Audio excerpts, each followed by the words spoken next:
सभी को। अभी हमने ध्यान किया और अब ध्यान सत्र में हम पत्री जी का एक कॉन्सेप्ट समझेंगे, पाथलेस पाथ, वो रास्ता जो रास्ता नहीं है। यानी अध्यात्म में हम किसी के बनाए हुए रास्ते पर नहीं चल सकते, हर एक आत्मा का अपना अलग रास्ता है। आवाज आ रही है मेरी? हाँ जी मैम। इसीलिए इसको ऋषि मुनियों ने पाथलेस पाथ कहा है। ये ऐसा रास्ता है जैसे आकाश में पक्षी उड़ते हैं और पीछे कोई लाइन नहीं बनती है। संत ऋषि महापुरुष गुरु आकर रास्ता बताते हैं कि हमने इस तरह से पाया है, आप भी ऐसे करोगे तो पा सकते हो। लेकिन अगर हम ये समझें कि उनके पद चिन्हों पर चलकर हम वहां पहुंच जाएंगे पीछे पीछे, तो ऐसा हो नहीं सकता। हर एक को स्वयं साधना करनी पड़ती है और साधना करके अपना मार्ग खुद खोजना पड़ता है, खुद बनाना पड़ता है।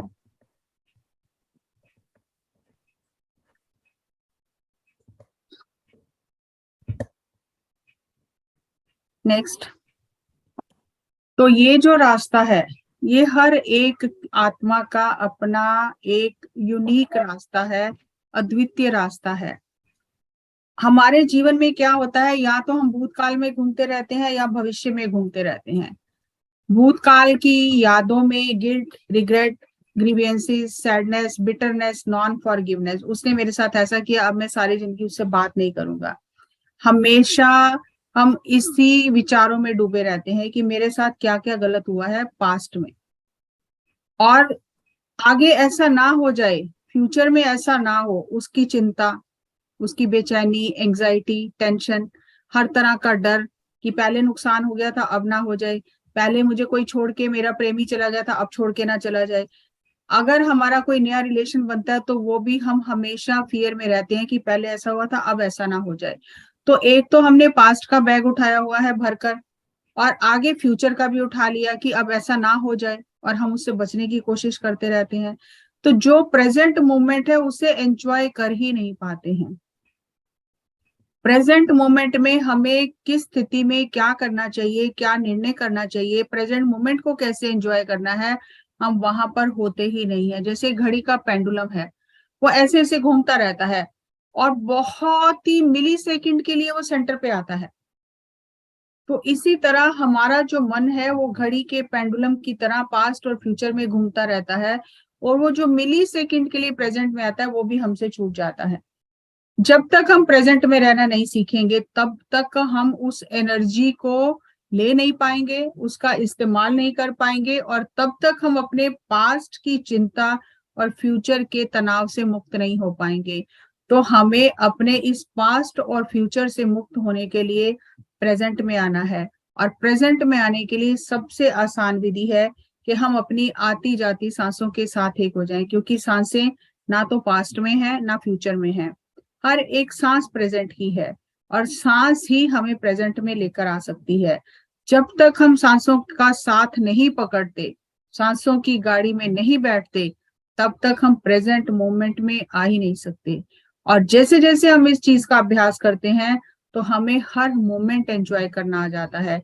ना हमें पास्ट की कोई यादें आती हैं और ना हमें आगे भविष्य का तनाव होता है, क्योंकि पास्ट कैसे बना, प्रेजेंट में हमने जो किया उसने हमारा पास्ट बनाया। आज तक हमारा जो पास्ट है वो प्रेजेंट में किए गए परिणाम हैं, और आगे जो हम करेंगे आज प्रेजेंट में वो हमारा फ्यूचर बनाएगा, और फिर कभी फ्यूचर पास्ट हो जाएगा। तो ये ऐसे ही कड़ी चलती रहती है। तो हमें पास्ट से फ्यूचर को क्रॉस करने के लिए प्रेजेंट में एक क्वांटम जंप लेना है कि हम प्रेजेंट मोमेंट में आए, ना हम पास्ट में रहें ना फ्यूचर में रहें। और प्रेजेंट मोमेंट में जब हम रहेंगे, एक छलांग लेंगे, तो हमें सही सही दिखाई देने लगेंगी चीजें।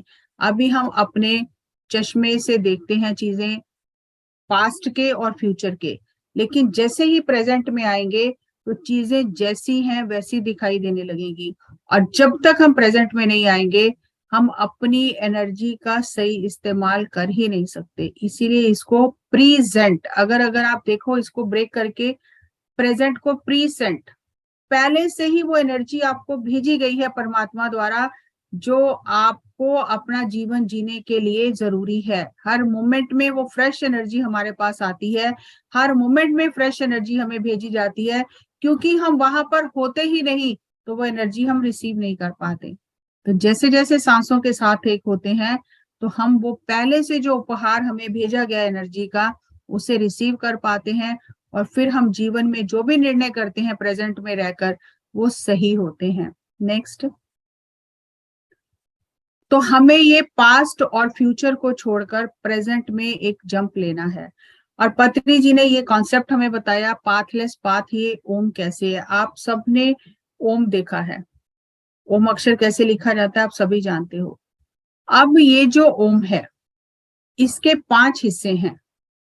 पहला हिस्सा जहां से ओम की शुरुआत होती है, अर्ध सर्कल, उसके बाद एक नीचे का सर्कल जो बड़ा है उससे, फिर एक मात्रा है जो घूमती है, फिर उसके बाद अर्ध चंद्र है, और उसके ऊपर बिंदी है। हम पत्री जी ने जो बताया उसका मतलब समझेंगे।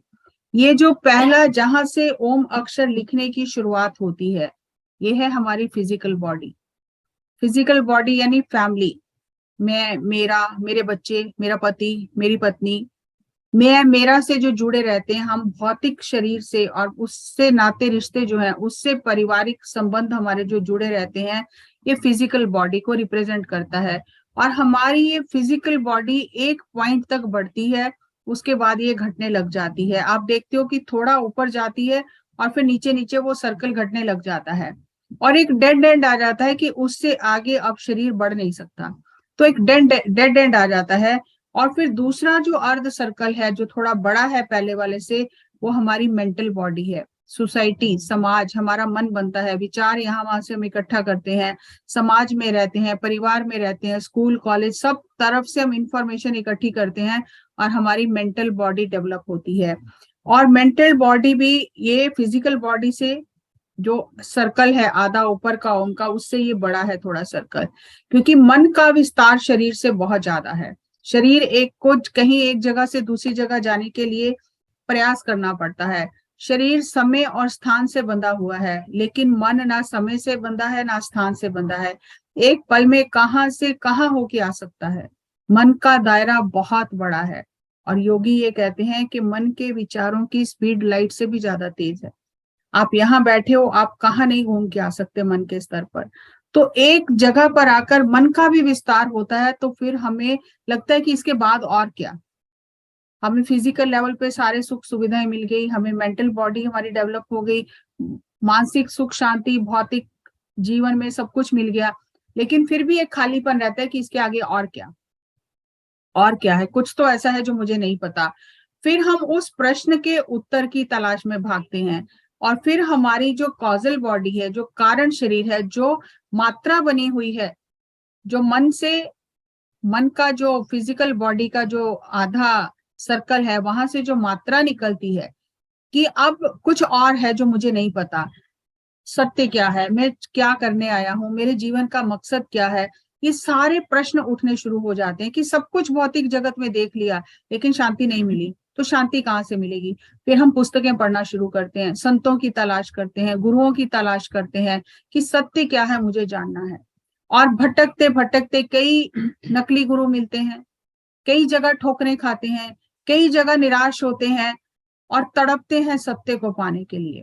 और फिर एक जगह पर आकर एक डेड एंड आ जाता है, जहां पर मात्रा खत्म हो जाती है, वो कि अब मेरे से और नहीं झेला जाता। और फिर एक ऐसा पॉइंट आता है जहां पे बंदे को लगता है कि मैं मर ही जाऊं इससे अच्छा तो, क्योंकि प्रश्नों के उत्तर नहीं मिल रहे, सच्चा गुरु नहीं मिल रहा, कोई रास्ता दिखाई नहीं दे रहा, एक डेड एंड आ गया कि अब इससे ज्यादा मैं और नहीं झेल सकता।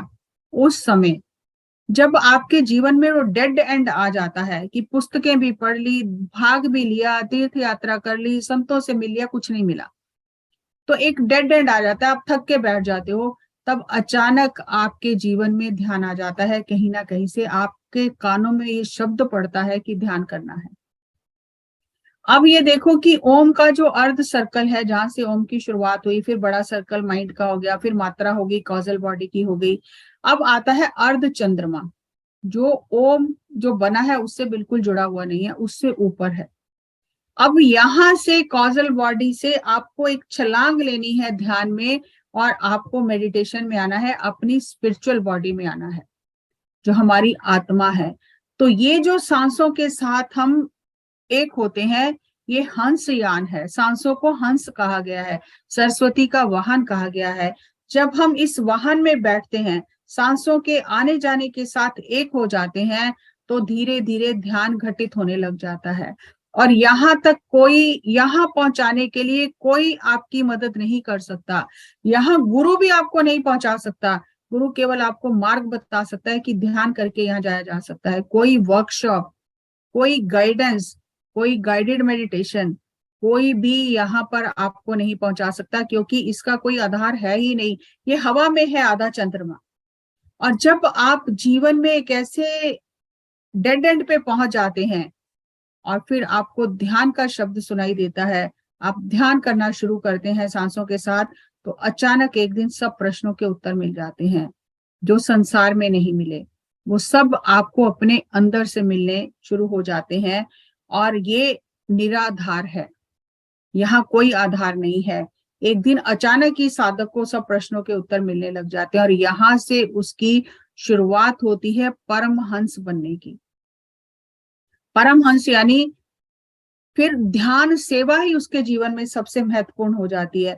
अभी नीचे के लेवल तक, जब तक वो अर्ध चंद्रमा तक हंस नहीं बना, जब तक उसको आत्मज्ञान नहीं मिला, तब तक उसको लगता है भंडारा लगाना चाहिए, डॉक्टरी कैंप लगाने चाहिए, गरीबों की सेवा करनी चाहिए, कुछ ना कुछ करते रहना चाहिए सोसाइटी के लिए। सब वो नीचे के लेवल की सेवा है। लेकिन जब वो खुद आत्मज्ञानी बन जाता है, जब वो हंसयान करता है, जब ध्यान उसके जीवन में आता है, जब उसकी आध्यात्मिक प्रगति होने लगती है, स्पिरिचुअल बॉडी में जब वो आ जाता है, ये सारी सेवाएं छूट जाती हैं। तब उसे ये समझ में आती है कि सबसे उत्तम दान ध्यान दान है। वस्त्र दान, कपड़े दान, गौ दान, धन दान, सब उसके नीचे है। सबसे उत्तम है ध्यान दान। और जब आप किसी को ध्यान सिखा देते हो, तो उसको ध्यान करते करते स्वयं उसके भीतर से उसे ज्ञान मिलने लगता है। बाहर का जितना भी ज्ञान है वो उधार का ज्ञान है। अब मैं आपको बता रही हूँ, मैंने सर से सुना, मैं आपको बता रही हूँ, लेकिन ये मेरा अनुभव नहीं है, क्योंकि सर से सुना, मैंने समझा, मैं आपसे शेयर कर रही हूँ। जैसे जैसे हम ध्यान करते हैं, ये चीजें हमें अपने अनुभव से समझ में आने लगती हैं। तो उस समय ये, अब जो अर्ध चंद्र के ऊपर ये बिंदी है, ये नीचे के किसी भी हिस्से से जुड़ी नहीं हुई है, वो भी हवा में ही है। तो यहाँ जब अर्ध चंद्र तक पहुंचते हैं, जब ध्यान करते हैं, तो ये हमारे आत्मज्ञान का केंद्र है। यहाँ से हमें आत्मज्ञान मिलना शुरू होता है, और यहाँ तक हमारी व्यक्तिगत चेतना काम करती है। लेकिन ध्यान करते करते, साधना करते करते, सेवा करते करते, जब हम परमहंस बन जाते हैं, तो एक दिन अचानक ही गुरु शक्तियां हमें ऊपर की ओर खींच लेती हैं, और हम उस ब्रह्मांड के चेतना का हिस्सा बन जाते हैं। अनुभव से जान लेते हैं कि सब में मैं हूं, मुझ में सब है। और हमारा जो कॉस्मिक बॉडी है, जो हमारा विश्व में कोश है, वो एक्टिव हो जाता है। और फिर परमहंस बनने की स्थिति में हमारे सानिध्य में जो आता है, वो भी हंस बन जाता है। तो ये इंडिविजुअल कॉन्शियसनेस से हम इन्फिनिटी कॉन्शियसनेस में चले जाते हैं, ग्रुप कॉन्शियसनेस में, ब्रह्मांड की चेतना में चले जाते हैं। व्यक्तिगत चेतना से ब्रह्मांडीय चेतना का हिस्सा बन जाते हैं। ये अवस्था है ब्रह्म ऋषि की। जब तक हम ध्यान कर रहे हैं, स्पिरिचुअल बॉडी में है, हमें आत्मज्ञान मिला है, आत्मज्ञानी बने हैं, तब तक कर्म सिद्धांत लागू होता है।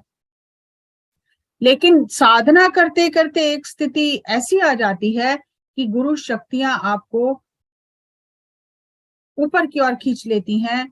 आप ब्रह्मांड का एक हिस्सा बनकर, आप में ब्रह्मांड समा जाता है, ब्रह्मांड आप में समा जाता है। तो आप एक दिन ये जान जाते हो कि कण कण में वही समाया हुआ है, जिसे ब्रह्म ऋषि की उपाधि, ब्रह्म ऋषि कहा जाता है, जिसे ब्रह्म ज्ञानी की अवस्था कहा जाती है। आत्मज्ञान के पश्चात जब ब्रह्म ज्ञान की अवस्था को प्राप्त करता है कोई भी साधक, तो उस पर कर्म सिद्धांत लागू नहीं होता।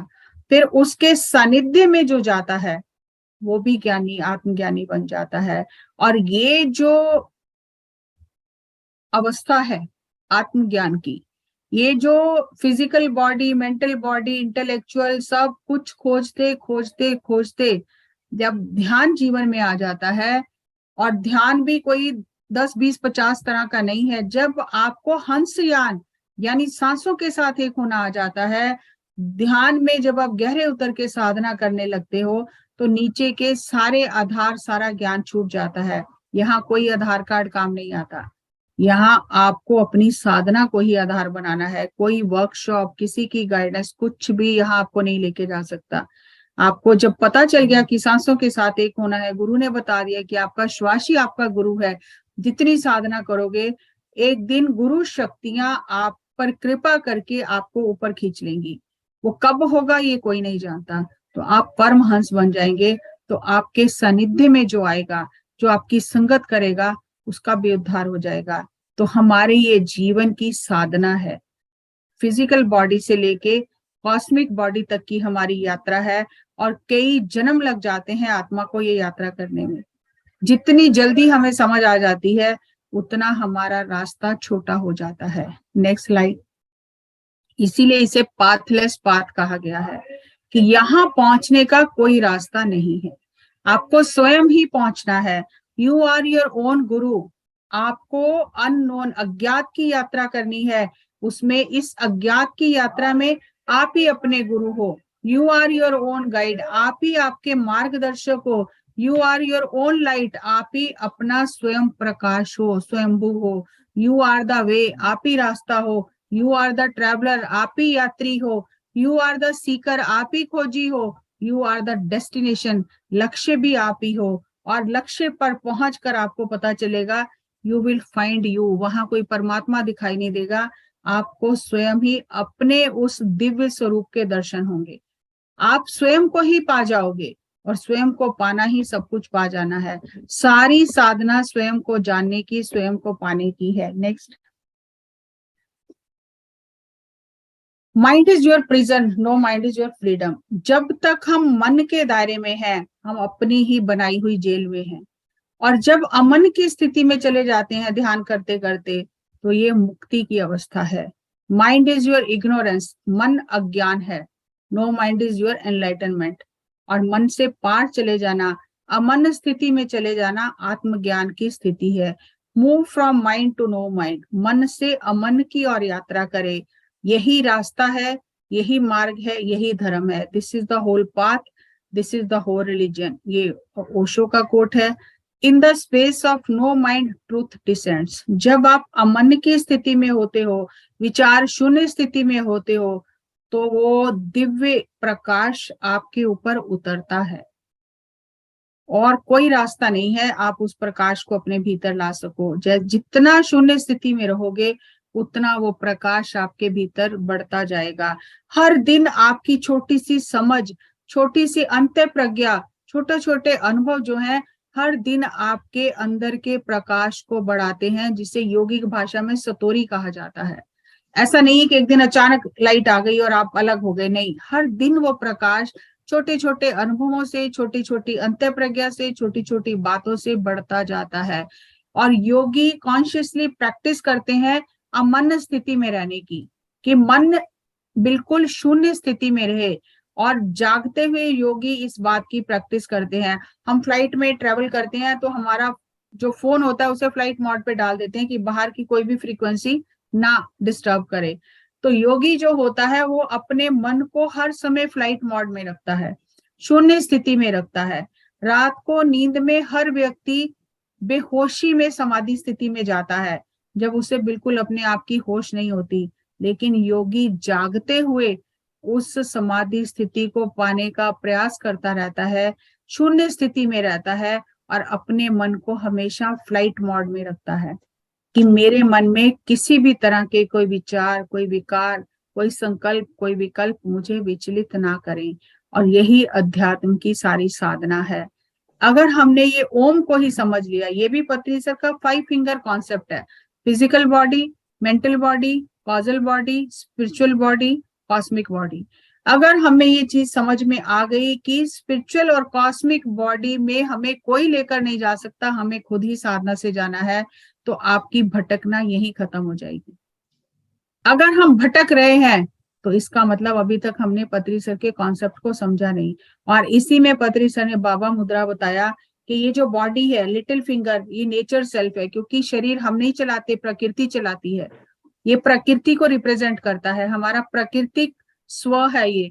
माइंड कल्चर सेल्फ जो हमें समाज से मिला है, सांस्कृतिक स्व है, इंटेलेक्चुअल हमारा लॉजिकल सेल्फ, तर्क वितर्क, अधूरी बुद्धि है हमारा जो ज्ञान है, बुद्धि जो हमारी, इंडिविजुअल सेल्फ हमारी जो आत्मा है, जो हम सामूहिक जो आत्मा है। पशु जगत में और वनस्पति जगत में सामूहिक चेतना होती है, इंडिविजुअल नहीं होती है। लेकिन मनुष्य जीवन में आकर हर एक आत्मा का अपना अस्तित्व हो जाता है, इंडिविजुअल सेल्फ हो जाता है, और हमें उस व्यक्तिगत सेल्फ से कॉस्मिक सेल्फ में जाना है, ब्रह्मांडीय चेतना में जाना है।